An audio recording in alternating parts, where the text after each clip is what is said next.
Assalamualaikum warahmatullahi wabarakatuh. Ada beberapa model proses pengembangan perangkat lunak yang digunakan oleh industri. Setiap model memiliki pendekatan yang berbeda terhadap siklus hidup pengembangan perangkat lunak. Perkenalkan, saya Titin Astriana. Saya Rofi Febrian Haji. Kali ini kami akan membawakan materi tentang DevSecOps dan Kanban untuk memenuhi tugas mata kuliah Information System Analysis and Design. Materi yang pertama yaitu DevSecOps yang akan dibawakan oleh Saudara Rofi. Silakan. Terima kasih. Baik, terima kasih Saudara Titin. Kali ini saya akan menjelaskan materi tentang DevSecOps. DevSecOps atau kepanjangan dari Development Security and Operation System adalah praktek mengintegrasikan pengujian keamanan pada setiap tahap proses pengembangan perangkat lunak. Ini mencakup alat dan proses yang mendorong kolaborasi antara developer, spesialis keamanan, dan tim operasi untuk membangun perangkat lunak yang efisien dan aman. DevSecOps membawa transformasi budaya yang membuat keamanan menjadi tanggung jawab bersama bagi semua orang yang membangun perangkat lunak. Berikut akan saya jelaskan mengenai Development, Security, dan Operation System. Yang pertama, development atau pengembangan adalah proses perencanaan, pengkodean, pembangunan, dan pengujian aplikasi. Yang kedua, security atau keamanan.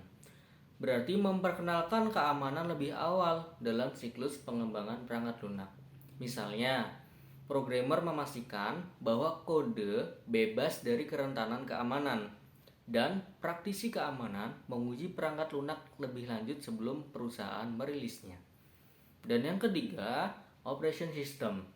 Tim operasi merilis, memantau, dan memperbaiki masalah apapun yang timbul dari perangkat lunak. Lalu, mengapa DevSecOps itu penting? DevSecOps ini bertujuan untuk membangun tim pengembangan mengatasi masalah keamanan secara efisien. DevSecOps merupakan alternatif untuk praktek keamanan perangkat lunak lama yang tidak dapat mengikuti waktu yang lebih ketat dan pembaruan perangkat lunak yang cepat. Berikut merupakan siklus hidup SDLC. SDLC atau yang biasa kita kenal sebagai siklus hidup pengembangan perangkat lunak adalah proses terstruktur yang memandu tim perangkat lunak untuk menghasilkan aplikasi berkualitas tinggi. Tim perangkat lunak menggunakan SDLC untuk mengurangi biaya, meminimalkan kesalahan, dan memastikan perangkat lunak selaras dengan tujuan proyek setiap saat. Siklus hidup pengembangan perangkat lunak membawa tim perangkat lunak melalui tahapan-tahapan berikut ini. Yang pertama ada analisis kebutuhan, lalu perencanaan, lalu desain arsitektur, lalu pengembangan perangkat lunak, lalu pengujian, kemudian penerapan. Pada bagian ini dijelaskan DevSecOps pada SDLC. Dalam metode pengembangan perangkat lunak konvensional, pengujian keamanan adalah proses yang terpisah dari SDLC. Tim keamanan menemukan kelemahan keamanan hanya setelah mereka membangun perangkat lunak.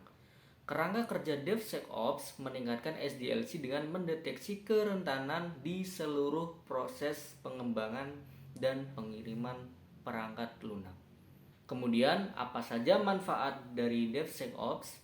Yang pertama, manfaatnya adalah menangkap kerentanan perangkat lunak lebih dini. Tim perangkat lunak berfokus pada kontrol keamanan di seluruh proses pengembangan. Alih-alih menunggu hingga perangkat lunak selesai, mereka melakukan pemeriksaan di setiap tahap.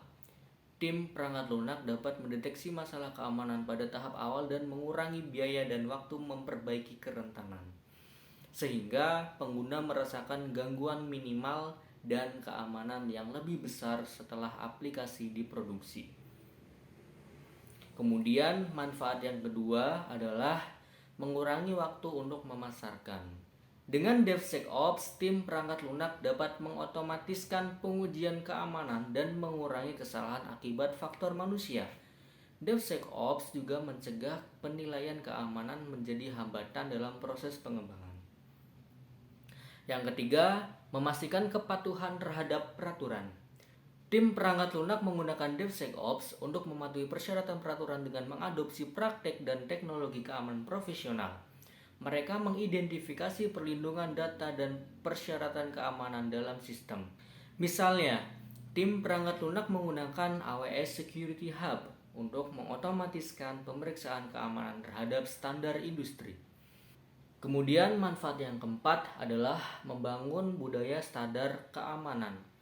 Tim perangkat lunak menjadi lebih sadar akan praktik terbaik keamanan saat mengembangkan aplikasi. Mereka lebih proaktif dalam menemukan potensi masalah keamanan dalam kode, modul, atau teknologi lain dalam membangun aplikasi.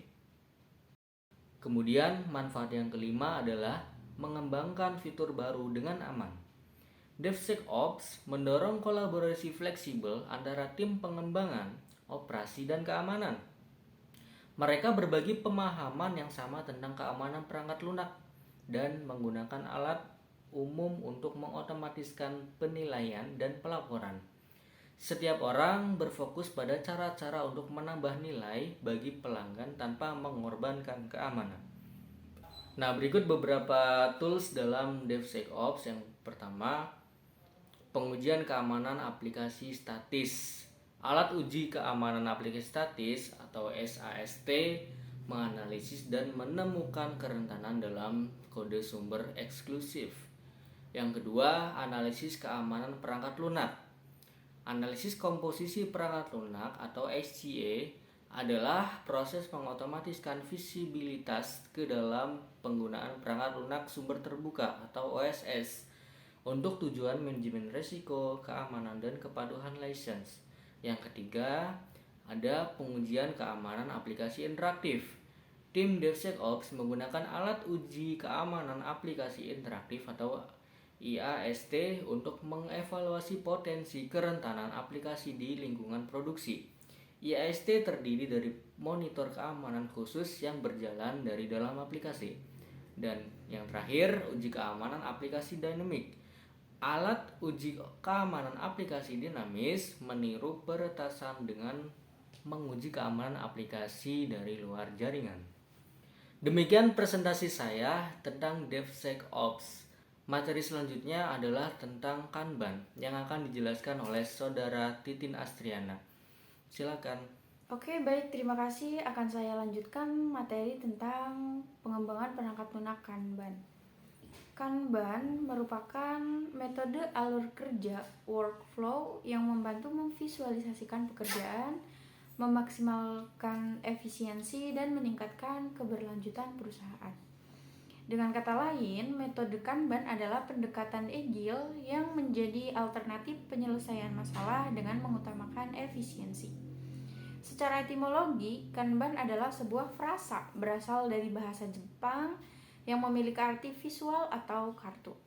Metode ini pertama kali diperkenalkan oleh seorang teknisi perusahaan Toyota pada tahun 1940-an. Sesuai dengan namanya, cara kerja sistem Kanban adalah menggunakan sticky notes yang ditempel pada papan Kanban. Papan Kanban adalah papan yang memiliki 3 kolom utama, yakni to do, in progress, dan done. Dengan demikian, pekerjaan dari setiap elemen perusahaan dapat dipantau, tracking and monitoring melalui papan Kanban supaya tetap berjalan sesuai rencana awal. Fungsi Kanban. Yang pertama, sebagai alat instruksi produksi dan pengangkutan. Fungsi Kanban pertama adalah sebagai alat instruksi kerja yang bisa mengatur apa, kapan, di mana, dan bagaimana komponen atau bahan diproduksi dan diangkut. Kanban akan bisa mengkomunikasikan proses sebelum dan sesudah pembuatan dilakukan. Yang kedua, alat untuk pengendalian secara visual. Kanban adalah media untuk memberikan sinyal visual yang berguna bagi tim dalam pengendalian alur kerja dan informasi. Melalui penggunaan metode Kanban, tim dapat mengatur visual lebih maksimal dan memastikan agar masalah tertangani dengan baik. Untuk yang ketiga, alat untuk pengaturan prioritas. Metode Kanban membantu perusahaan dalam memilih dan memilih skala prioritas pekerjaan dan progres tim. Biasanya, tugas prioritas akan diletakkan di atas atau diberi tanda supaya tim akan mengenali bahwa pekerjaan tersebut harus diutamakan. Yang keempat, sebagai penyesuaian perubahan. Dinamika dan perubahan adalah hal biasa dalam dunia bisnis. Dalam hal ini, fungsi Kanban adalah untuk merespons perubahan lebih baik lagi. Berkenaan dengan hal itu, Kanban membantu tim agar lebih adaptif terhadap segala perubahan dalam tahapan-tahapan produksi. Sebagai contoh, jika terdapat kendala pada proses produksi, maka jadwal pengerjaan mesti diatur ulang. Dan yang terakhir adalah mengidentifikasi masalah. Selain sebagai penyesuaian perubahan, fungsi Kanban juga membantu mengenali masalah dalam alur kerja. Dengan tereksposnya tugas di papan Kanban, tim dapat segera mengidentifikasi masalah ketika ada yang terkendala dan segera menemukan solusinya. Selanjutnya adalah keuntungan sistem Kanban. Yang pertama adalah meningkatkan keterlibatan dan kolaborasi tim. Kanban memungkinkan perusahaan untuk memiliki keterlibatan dan kolaborasi tim yang lebih unggul. Transparansi pekerjaan dan step by step yang jelas mendukung anggota tim untuk bekerja sesuai tupoksinya. Selain tim dapat memahami tanggung jawabnya, sistem Kanban juga membantu tim berkomunikasi lebih efisien lagi. Yang kedua, untuk penggambaran yang jelas. Metode Kanban memberikan visualisasi tupoksi yang mudah dipahami dan tegas, sehingga tim dapat melihat secara langsung prosesnya. Yang ketiga, meminimalkan pekerjaan berlebihan.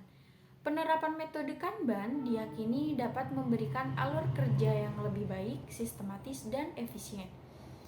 Anda dapat membatasi besaran pekerjaan yang sedang berlangsung sehingga anggota tim bisa mengeksekusi tugas dengan optimal.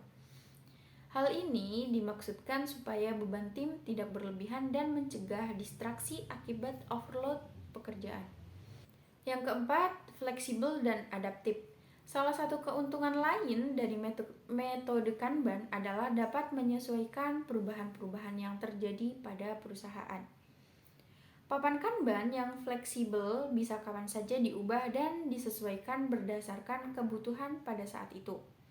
Maka dari itu, divisi atau tim bisa mengeksekusi pekerjaan lebih fleksibel dan tidak terpaku dengan ekspektasi awal. Yang terakhir, meningkatkan efisiensi kerja. Dengan visualisasi dan kolaborasi tim yang baik, lebih lanjut sebuah perusahaan akan memperoleh hasil maksimal. Selain itu, identifikasi masalah yang cepat dapat membantu melindungi perusahaan dari hambatan minor ataupun mayor. Sekian penjelasan materi tentang Kanban dari saya. Terima kasih. Baik, berdasarkan dari materi yang telah kami jelaskan antara DevSecOps dan metode Kanban, terdapat beberapa perbedaan di antara kedua metode pengembangan aplikasi perangkat lunak ini.